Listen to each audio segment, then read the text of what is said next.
자, 우리 시편 이 78편은요 119편에 이어서 시 가운데 가장 긴 시 중에 하나예요. 자, 시편이 우리 78편 앞에 이제 표제 시를 읽기 위해서 우리에게 단서를 주는 이렇게 관로로 쳐져 있죠. 뭐라고 되어 있습니까? 저 앞에 보면 아삽의 마스길이라고 되어 있죠. 자, 이 아삽은요 이게 이름입니다. 작사가고 마스길은 이제 어떤 유형의 장르의 시인가 알려주는 대목인데, 교훈적인 시, 그 다음에 능력 있는 노래, 묵상의 시라고 하는 의미가 바로 이제 그런 마스길이라는 뜻이에요. 자, 그래서 시편 78편은 내용이 긴데요, 어떤 내용인가? 바로 이스라엘의 역사입니다. 그러면 그 이스라엘의 역사 가운데 그들이 어떻게 잘 했는가 하는 것보다는 그 이스라엘 역사 중에 어떻게 하나님께 배반하고 배도를 했는가 하는 그 역사예요. 이스라엘 백성들이 볼 때는 조금 수치스러워요. 이제 부르고 또한 이걸 가지고 좀 되새기기에는 좀 창피한 역사예요. 그럼에도 불구하고 오늘 이 노래, 역사를 부르는 이 노래를 통해서 그들은 무엇을 깨닫기를 원하는가? 자, 이스라엘 역사를 하나님께서 어떻게 구원하셨는데 그 이스라엘 백성들은 그럼 어떻게 순종하고 반응을 잘 했는가, 못했는가, 어떤 자세를 가졌는가, 거기에 대한 내용이 길게 장황하게 그려져 있습니다. 시종일관 이스라엘 백성들은 배도하고 불신앙, 불순종의 역사를 가졌던 것을 봅니다. 우리가 56절과 57절 한번 보시면 정확한 그림 언어로 나타내는 게 있어요. 자, 그러나 그들은 지존하신 하나님을 시험하고 반항하여 그의 명령을 지키지 아니하며 그들의 조상들 같이 배반하고 거짓을 행하여 속이는 활같이 빗나가서, 이게 이제 이스라엘 백성들을 아주 잘 그려내는 한 컷의 그림이에요. 속이는 활 같아. 무슨 말이죠? 자, 이스라엘 백성은 하나님이 기대하고 하나님이 목표했던 그 관역, 그 목표를 맞추지 못해요. 하나님 뜻대로 살아가지 못하고 하나님 기대대로 살아가지 못하는 그 이스라엘 백성들을 어떤 그림 언어로요? 딱 활을 쏘았는데 어떻게 해요? 빗나가 버려요. 그러니 하나님이 진노를 사죠. 예전에 보니까 올림픽에 보니 8점이나 앞섰는데 그 마지막 그 대만 궁수가요, 너무나 긴장했는 탓인지 딱 쏘았는데 활이 없는 겁니다. 옆에 관역을 쏘았죠. 메달권에서 떨어진 것을 보았습니다. 어디서요? 올림픽 대회에서도 봤다는 거예요.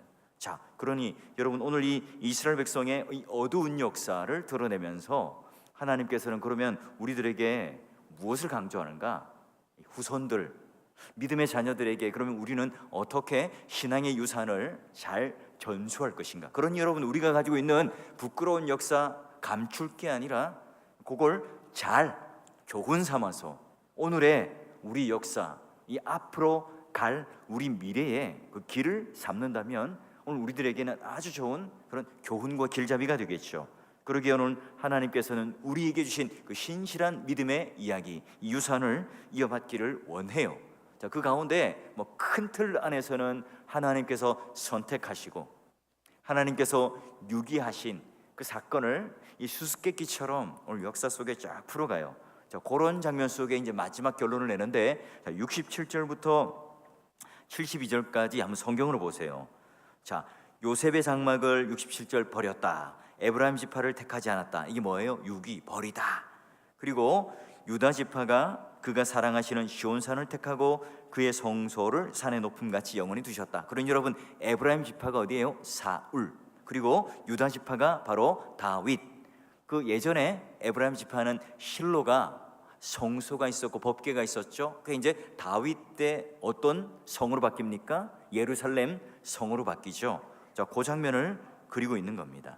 그리고 이제 이 박자가 잘 들어맞듯이 이렇게 딱 이어 맞추고 있는데요. 그리고 나서 70절에 딱 보면 그 종 다윗을 택해요.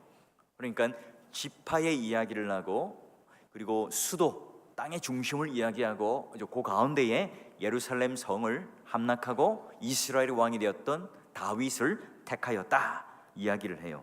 그리고 이 다윗을 어떻게 하나님께서 전량을 기르는 우리 안에서 그를 택하고 이끌고 세워서 이스라엘 왕이 되었는가를 가르쳐주고, 그러면 다윗은 하나님 나라의 통치 대리자로서 어떻게 그는 반응하고 살아가는가를 이 시로 그려내고 있어요. 그러니 그 이스라엘의 불순종의 역사, 아이 부끄러워, 그 역사 우리는 인정 못하겠어요.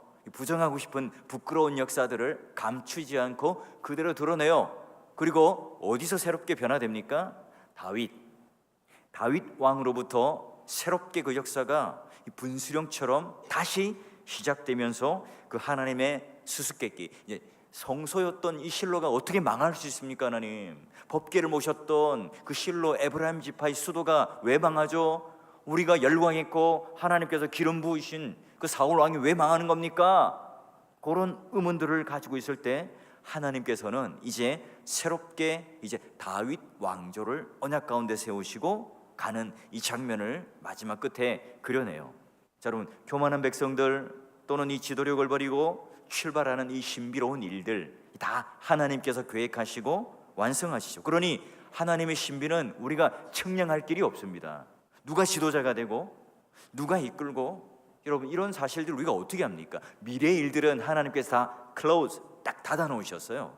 그럼 여러분, 우리는 어제 일을 후회해도 소용이 없고 미래의 일도 우리가 모르니까 염려한들 뭐가 있겠습니까? 그러니 하나님께서는 이 신비 가운데 현재 한 걸음 걸어가도록 하셨어요. 그래서 시편 기자의 표현처럼 우리 발등상 위에 비춰지는 등불이라는 이 의미는 오늘 현재의 삶 속에 하나님의 계시가 오늘 우리들에게 어떻게 살아갈 것인가 하는 것을 보여주는 그림이에요. 하나님께서 이스라엘 왕으로 다윗을 선택하시고 왕으로 삼아주셨다. 이 부정적인 모든 역사를 끊어내었다 하는 거죠. 자, 그런데 그게 이제 72절에 가니까 이해라고 하는 것을 통해서 말씀하시고 이제 다윗이 자기 마음의 완전함과 그리고 그의 손의 능숙함이라는 그 기능적인 그런 왕도의 모습을 보여줘요. 자, 이 말씀, 여러분, 저는 이 다윗의 모습을 보면서 욕심이 생겼어요.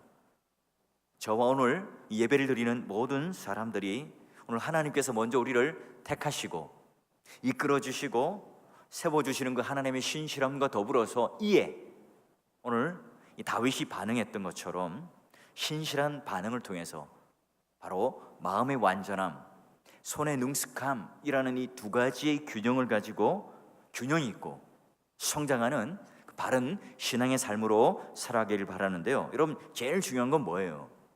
다윗이 나 왕 될 거야? 나 이스라엘의 초대 왕이 될 거야?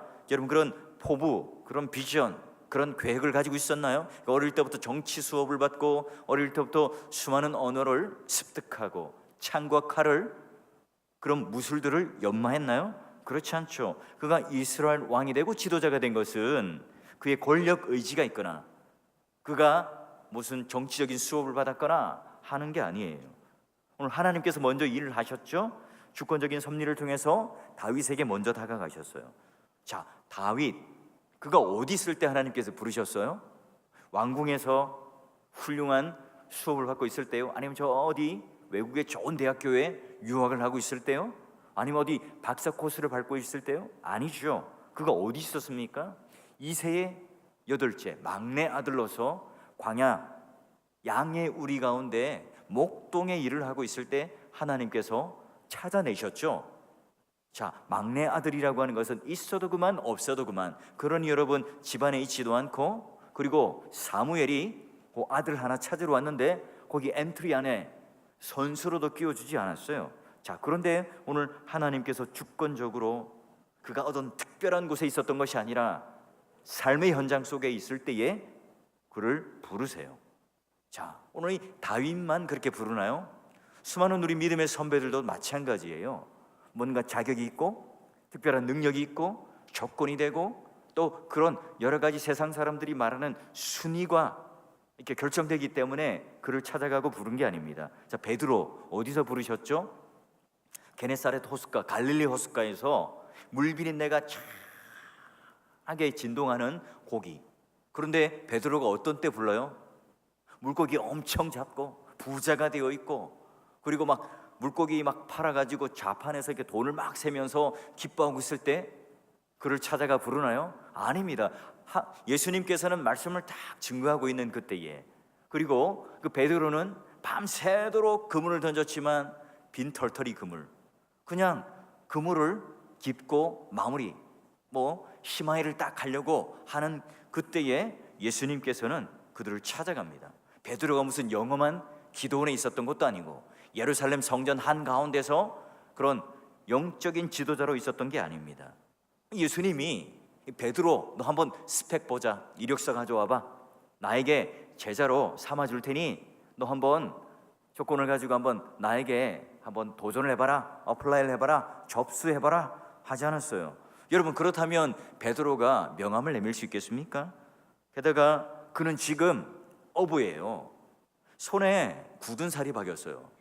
잔뼈가 굵어요. 여기 호숫가에 물고기가 떠다니는 모든 것들은 잘 아는 어부였습니다. 베테랑이죠. 그런데 손에 쥔 게 아무것도 없어요. 빈 그물만 덩그러니 남아 있었을 때, 말하자면 인생의 가장 참패를 당했을 때, 실패를 당했을 때, 또 얼마나 몸이 노곤노곤 피곤하겠습니까? 밤새도록 일하고 아침 그 순간에 여러분 실패자로 있을 때 예수님께서는 찾아가세요.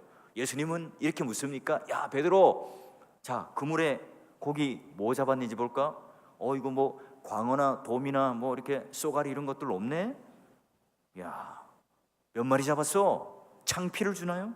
아닙니다. 지금 베드로는 가장 힘든 자리, 아무것도 없는 자리, 실패의 자리에 있을 때 예수님께서는 그럼에도 불구하고 묵묵하게 그 자리에 있는 베드로를 향해서 찾아가세요. 그리고 그를 만나시고 불러주시죠. 여러분, 오늘 우리가 생각하는 세상의 지도자, 우리가 생각하는 선택받는 기준이 뭡니까? 성공주의에 물든 교회도 마찬가지예요. 그런 교회 지도자도 마찬가지죠. 꽁 잡는 게 매라고요. 수단, 방법 이거 아무래도 괜찮아. 목적만 성취하고 결과만 성취하면 난 상관하지 않겠다. 고기만 많이 잡아와. 다른 교회 가서 교인을 빼앗아 오더라도, 다른 교회 가서 또는 여러 가지 세상 사람들이 손가락질하는 그런 것들을 행할지라도 우리만 배부르면 되고, 우리만 가득 차면 되고, 우리만 그런 성공의 자리에 가면 된다. 여러분, 그렇게 해서 세상 사람들이 말하는 성공의 자리에 있는 게 여러분 기준 아닌가요? 이런 가치관이 여러분 세상에서뿐만 아니라 교회에서도 통용되고 있다는 것, 여러분 그게 가슴 아픈 일 아닙니까? 근데 예수님께서는 그런 분이 아니세요. 예수님께서는 오늘 우리의 결과, 우리가 가지고 있는 수많은 열매들을 요구하시는 게 아니에요. 우리에게 멋진 이력서를 보자고 하시지도 않고, 너 어디에 유학했고 스펙을 가지고 있는가 묻지 않죠. 베드로, 다윗, 이 모두가 다 삶의 현장, 우리가 생각하는 아주 세련되고 멋지고 성공의 자리, 화려한 자리에 있는 그런 곳에 아니에요. 양똥 냄새가 풀풀 나는 그 시골촌, 벽촌에 있는 그 광야 한가운데, 그리고 비린내가 가득 난 호숫가의 그 한켠, 거기에 묵묵히 그들은 있을 때에 하나님께서는 찾아가셨고 부르세요. 여러분, 베드로, 다윗 이 정도만 하면 귀여워요. 근데 여러분, 세리마태 아시죠? 예수님을 어디서 부르세요? 자, 마태복음 9장 9절에 보면 그 세관원, 그러니까 세관에 앉아 있는 것을 보시고 부르세요. 이런 건 아주 충격적인 그림입니다. 마태가 야 그래 세무서에서 공무원으로 일했구나, 좀 고위직 그래도 공무원, 제자들 중에 조금 낫네, 그런 그림이 아니에요. 우리 일제강점기 때에 매국노가 되어서 한국인을 수탈하는데 앞잡이가 되었던 것처럼 만인의 적입니다. 공공의 적이에요. 그러니 여러분, 마태가 자기 일을 열심히 하면 할수록 더 그 이스라엘 백성들과는 적이 되겠죠. 예수님은 그런 자리에 있는 마태를 부르세요. 믿음의 동력자 여러분, 혼란스럽잖아요. 그런데요, 더한 놈이 있어요. 누구죠? 사도 바울. 그 사도 바울은요, 마치 동과 서처럼 극과 극에 있을 때에 예수님께서는 정말 택하면 안 되는 인간 아니에요? 그런데 예수님께서는 부활하신 몸으로 그를 만나주세요. 예수 믿는 자들을 잡아 죽이겠다고 다메섹으로 가는 그 열심을 가지고 가는 그 도상에 하나님께서 그 에너지를 모으셔서 빛을 번쩍하게 하시고 돕는 사람도 보내시고 설득하시고 환상도 보여주시고 말씀과 계시를 보여주셔서 그를 완전히 돌이켜서 그를 예수 믿는 언약의 자리 안으로 들어오게 하세요. 오늘 하나님께서 얼마나 땀을 뻘뻘 흘리면서 그를 선택하시고 인도하셨는가 우리는 알 수 있죠. 믿음의 동력자 여러분, 어떻습니까? 우리는 이 무기력증에 빠져 있지는 않습니까? 혹시 내가 하나님 앞에 부름을 받고 또 선택을 받고 또 그런 일을 하는 그 모든 현장 속에서 오늘 내가 어떤 현장이든 주어진 현실과 내 삶 속에서 여러분 우리는 최선을 다하고 살아가고 있습니까? 여러분, 오늘 우리는 바로 하나님께서 그런 현장 가운데서 직접 찾아오셔서 우리를 부르시고 만나주신다는 사실이에요. 우리가 세상 사람들이 말하는 그런 조건들을 가지고 야, 너 어느 정도 이렇게 되었으니 그래 이리 와 나랑 함께 일하자 손 붙잡으시는 게 아니라는 거예요. 여러분, 이런 맥락에서 다윗을 볼까요? 오늘 어디 있었다고요? 양의 우리. 양의 우리가 어떤 곳인가요? 비참한 곳이죠. 우리가 생각하는 그 목가적인 분위기 속에서 이제 귀농을 해서 뭔가 내가 은퇴 후의 삶을 즐기는 게 아니에요. 어린 그 청소년의 때에 아빠, 엄마, 형제들과 함께 따뜻한 식사를 하면서 아직 부모님의 사랑을 받아야 할 그때, 청소년의 그때에 그는 지금 광야에 나가서 새벽 이슬을 맞고 자결하는 그 태양빛에 양떼를 기르고 있는 그 양의 우리 속에서 그는 일을 하고 있습니다. 이보다도 여러분 비천하고 낮은 곳이 있습니까? 그에게 무슨 비전, 그에게 무슨 포부, 뭔가 미래를 향한 계획을 꿈꾸라고 하면 꿈꿀 수 있겠습니까? 여러분, 그러나 그가 오늘 양의 무리라고 하는 곳에서 최선을 다해서 양을 돌봤던 그것처럼 마치 컴퍼스를 딱 꼽고 원만 딱 커지는 거예요. 왕이 되었지만 여전히 그는 이스라엘 백성들이 양의 우리라는 그 이스라엘 백성들 세계 속에 목자로 그는 이제 하나님께서 불러주신 거예요. 그러니 여러분, 오늘 이 교회라는 것도 따지고 보면 양의 우리 아닌가요? 하나님 보시기에 여러분 성도들이 많이 모여있는 큰 교회에서 설교하는 목사님이 귀합니까? 아니면 시골에 20명도 안 되는 분들과 함께 한 30년 진득하게 목회를 하신 그분이 귀하겠습니까? 손을 들어보라면 여러분 어디에 손을 드시겠어요? 나는 그래도 좀 동정표를 던져서 시골에 계신 그분에게 난 손 들 거야 하시는 분도 계실 거고, 그래도 뭔가 하나님께서 무슨 뜻이 있으니까 고르겠지 하실 수도 있겠죠. 정답은 뭘까요?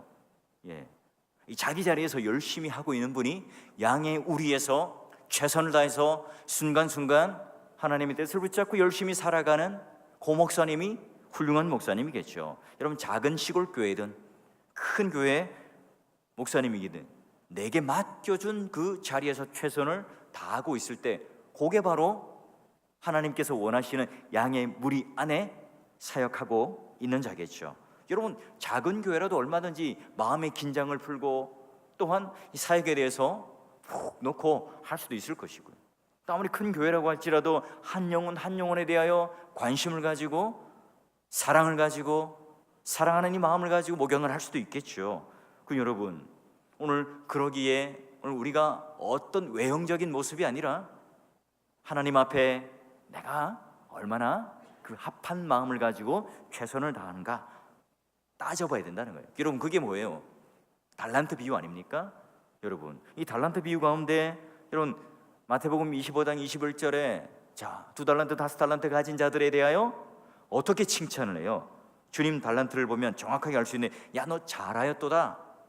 크고 많은 것을 남기고 멋진 것을 남겼다. 이렇게 칭찬하잖아요. 충성되다, 착하다, 작은 일에 충성했다. 이렇게 표현해요.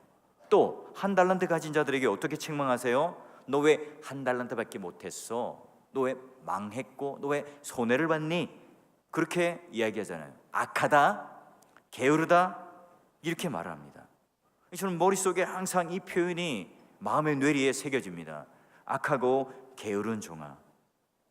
여러분, 제가요 목양실 아니면 집 여기만 왔다 갔다 합니다. 제가 뭐 그렇게 못된 짓을 할 시간이나 기회가 있을까요? 또 한다면 또 얼마나 많이 하겠습니까? 제 얼굴 보면 뭔가 이렇게 사기치고 살인하고 뭐 그렇게 할 것 같아요. 어디 가면 이렇게 알아보는 사람도 좀 있어가지고요. 이게 어떻게 좀 그렇더라고요. 여러분, 살인하고 강도하고 사기칠 일 뭐 저에게 뭐 있겠습니까? 그런 기회가 없어요. 왜냐하면 안 믿는 분들과 그렇게 할 수가 없으니. 뭐 가끔씩 배드민턴 치는 분들이 저기 최 목사님, 예, 여기 뭐 이렇게 야구 보러 오세요. 수요 예배 제가 예배 드리러 가야 되는데 모르시고 그분들은 뭐 한 번씩 뭐 목사님 우리 회식하는데 한번 오세요 이렇게 하시는 분도 있습니다. 아직 이제 교회의 문화를 모르시는 분이 계시죠. 제가 뭐 그런 데 가겠습니까? 근데 여러분 알아야 될 건 뭐예요? 주님께서 악하다 표현하는 것을 어떻게 해요? 게으르다 이렇게 취급해요. 똑같은 것으로 취급해요. 교회 공금을 막 횡령하고 파렴치한 짓을 하고 막 입만 열면 거짓말하고 입만 열면 다른 사람에게 상처를 주는 것, 여러분 그런 것으로 추궁받는 게 아니라 목사로서 목양을 최선을 다해서 하지 않으면 그 게으른 것 자체가 예수님은 뭐라고요? 악하다 이렇게 표현하고 있어요. 세월을, 그 기회를 낭비하는 것을 허랑방탕한 것이고 악한 것이라고 표현합니다. 여러분, 하나님께서는 애초에 왕궁 안에 있는 다윗을 선택한 게 아니라 우리 안에, 삶의 현장 안에 다윗을 선택하셨던 것처럼 여전히 우리도 그 산 안에 각자의 소명으로 우리를 선택하시고 주님께서 주권적으로 이끌어가고 세우시다는 사실을 여러분 꼭 그걸 기억하셔야 합니다. 그럼 여러분, 이제 중요한 건 하나님께서 이렇게 하신 일이고 우리의 이 다윗의 반응이 뭐냐 이거예요. 다윗의 반응. 우리 개혁교회의 가장 중요한 성화의 기준은 하나님께서 100% 하시고 또한 우리 인간도 성령의 도우심을 통해서 함께 그 반응을 100% 하는 거예요. 자, 거기 78편 72절 우리 함께 한번 읽어볼까요? 함께 읽습니다. 시작. 이에 그가 그들을 자기 마음의 완전함으로 기르고 그들을 기도하였도다. 아멘. 왕으로서 어떤 치적을, 어떤 그런 사역을 하였는가 이렇게 나와요. 이건 중요한 게 이에예요. 이에 동그라미를 딱 치는 겁니다. 접속사. 예. 이 전반부는 하나님께서 일을 하신 게 맞아요. 선택했고요, 이끄셨고 세우셨죠. 예. 이스라엘 왕의 지도자로 세우셨어요. 그 다음에 하나님께서 뽑으셨지만 어때요? 거기에 반응, 이해라는 걸 통해서 그 뒤로는 이 다윗이 어떻게 반응하느냐 문제인 겁니다. 여러분, 담임 목사를 뽑는 것도 여러분 우리 교인들이 마음에 맞으니까 우리가 투표로 뽑았다, 외형적인 건 그래요. 그러나 근본적으로 하나님께서 보내셨고 위임하셨죠. 마찬가지입니다. 다윗도 하나님께서 이스라엘 백성들 가운데 보내셨고 위임하셨어요. 근데 어떻게 반응하는가? 첫 번째는 보니까 자기 마음의 완전함이에요. 하나님 은혜에 반응하는 그의 특징, 자기 마음의 완전함이라는 거예요. 하나님 앞에 한 마음을 가지고 섬기고 있다는 거죠. 여러분, 오늘 우리 가정을 볼까요? 특히 우리 부모님들 가정을 위해서 우리는 얼마나 애쓰고 살아갑니까? 근데 우리가 두 마음을 품고 사는 모습, 이런 모습들이 오늘 자녀들에게 보여준다면 고스란히 이 자녀들도 따라하겠죠. 여러분, 제가 아무리 천사의 입술을 가지고 설교를 잘한다는들 하나님 앞에 정결한 마음, 한 마음, 거짓되지 않은 순수한 마음을 가지고 있을 때 오히려 그것이 교회를 통해서 은혜가 흘러넘치는 것을 제 자신이 느껴요. 자, 그러게 또 두 번째, 그러면 우리가 마음만 깨끗하고 정결하고 경건하고 나 혼자 독야청청 경건한 모습을 지녔다, 이걸로 끝나는가? 아니에요. 보니까 그의 손에 능숙함으로 그들을 지도하였다 하는 거죠.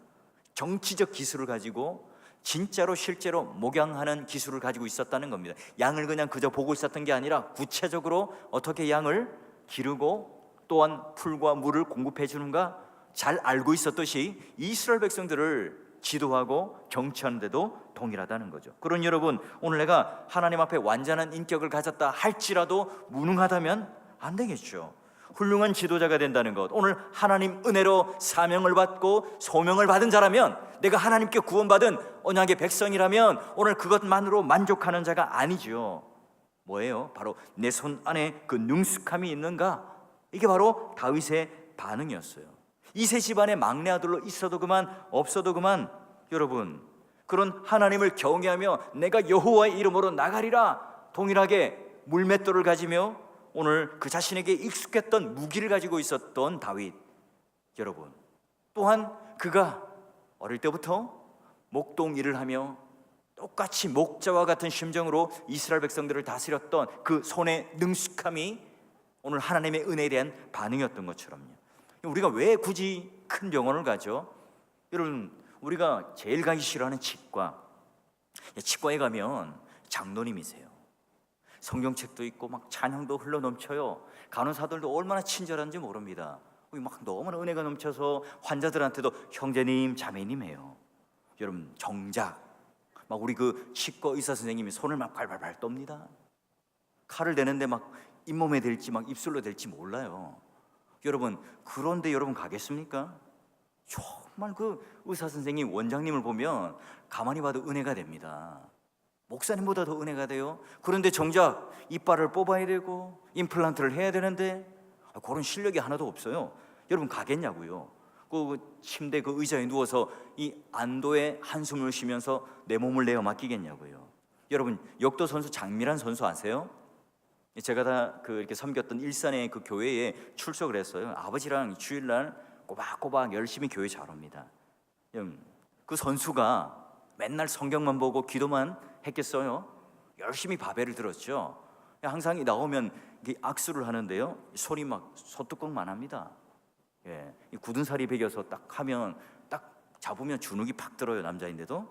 여러분, 축구 국가대표 선수 이영표, 여러분 그 별명이 전도사라잖아요. 후배들이 제일 싫어했대요. 허구한 날 전도를 하니까. 여러분, 이영표가 그러면 맨날 기도만 하고 성경만 그냥 읊조리고 전도만 했을까요? 그런 거 아주 열심히 손에 능숙함을 가졌죠. 여러분, 우리가 생각하는 마음의 완전함, 한 마음을 가지고 하나님을 섬기는 신실한 마음으로 반응하는 것, 게다가 손의 능숙함이라고 하는 이 두 균형을 가지는 내 내적인 하나님에 대한 반응과 실제적인 내 삶의 행동이 함께 어우러지는, 여러분, 그게 오늘 하나님 마음에 합한 왕으로 실력 있는 왕이었다는 겁니다. 내가 아무리 마음이 있더라도 오늘 실제적으로 이 현장에 와서 함께 예배드리고 기도하는, 여러분, 그런 내 삶의 헌신이 없다면 반쪽짜리겠죠.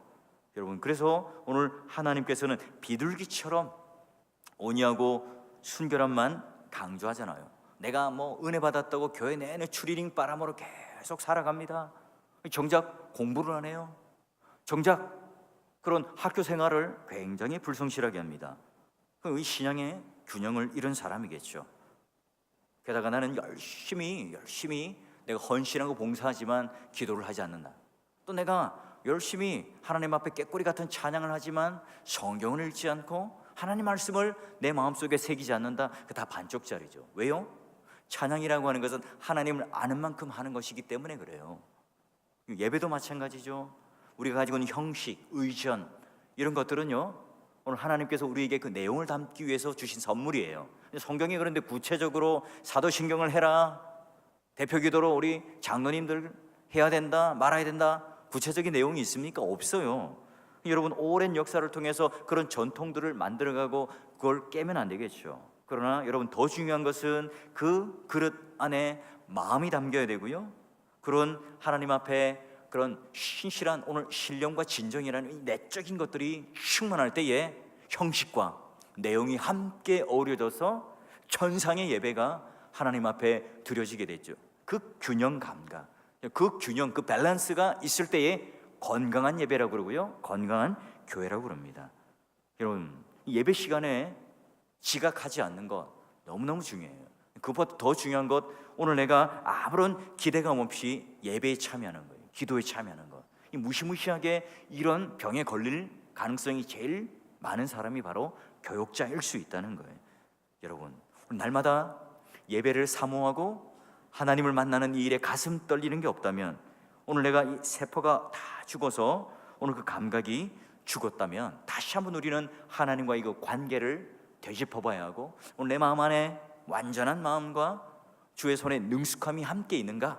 여러분, 그러니 내가 그냥 그저 교회 안에서 수많은 세월을 지녔다, 이걸로 땡이 아니에요. 계속해서 우리는 말씀을 듣고 배우고 그걸 통해서 손에 능숙함을 가져야 된다는 겁니다. 내가 10년, 20년 교사했어요. 내가 30년 찬양됐습니다.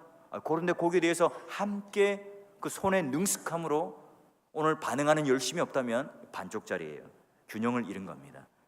여러분, 오늘 하나님 앞에 예배라는 것도 마찬가지입니다. 좋은 예배자는 태어나는 게 아니라 만들어지죠. 여러분, 초대교회의 믿음의 선배들 보십시오.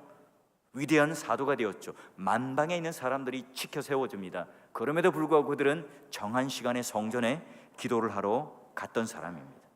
그리고 말씀을 가르치기 위해서 우리 주님은 그만큼 이상의 기도를 하시고 기도를 가르치셨던 분이죠.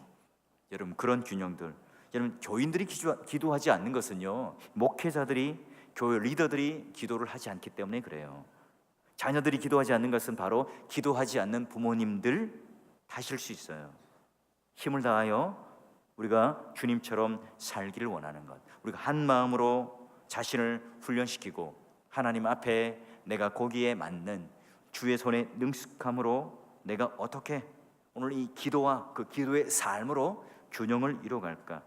우리의 인격과 그 영적인 삶이 변화되어서 환경을 바꾸는 위대함, 그리고 능력을 한없이 부어주시는 그 축복이 오늘 우리 모두에게 깃들여져서 오늘 사도 바울, 다윗, 베드로, 수많은 우리 믿음의 선배들이 하나님 앞에 부름을 받고 세움을 받고 사명을 받았을 때 나 같은 이 죄인을 구원하여 주셨다는 그 가슴 떨림과 그 하나님을 만나고 그 하나님께 예배드리는 그 천상의 그 놀라운 시간과 더불어 함께 내가 몸을 움직이고 주의 손에 능숙함으로 열심을 다하여 하나님께 반응했던 그 건강한 우리의 삶이, 우리 사랑하는 우리 청소년들, 오늘 이 함께 참여한 우리 또 자녀들 모두가 다 그런 실력 있는 그리스도인, 세상에서도 칭찬받는 그리스도인, 세상이 감당하지 못하는 그 놀라운 능력의 여러분 그리스도인이 되셔서 세상에서도 꼬리가 되지 말고 머리가 되고 교회 안에서도 하나님 앞에 칭찬받는 내 마음의 합한 자로 하나님의 입꼬리가 딱 귓가에 붙는 그런 멋지고 또한 하나님께서 기뻐하시는 귀한 성도가 될 수 있기를 주의 이름으로 축원합니다.